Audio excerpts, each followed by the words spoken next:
आसाम और मिजोरम की सरहद पर गुज़िश्ता रोज हुई पुरतशद्दुद झड़प के सिलसिले में दोनों रियासतों के बीच इल्जाम और जवाब इल्जाम का सिलसिला जारी है। दोनों रियासतों के वज़ीर आला ने इस मामले पर वज़ीर आज़म नरेंद्र मोदी से बातचीत की और उनसे इस मसले का काबिल कबूल हल निकालने की गुजारिश की है।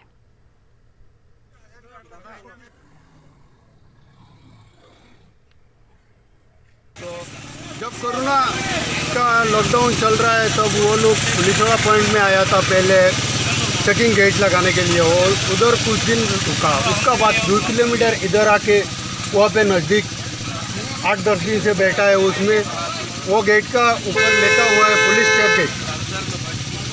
तब से फॉरेस्ट हमारा आसाम का जो फॉरेस्ट का आदमी है वो भी आने नहीं देते, आसाम का कोई बंदा भी आने नहीं देते। सिर्फ यहाँ पे नहीं, नेशनल 306 नंबर हाईवे पे वो वहाँ पे भी वो लोग ज़बरदस्ती घुस रहा है। इनलीगल ज़बरदस्ती आसाम का जो जमीन है वो हड़पने का कोशिश कर रहा है। तब पब्लिक ने उसको हटाने के लिए कहा।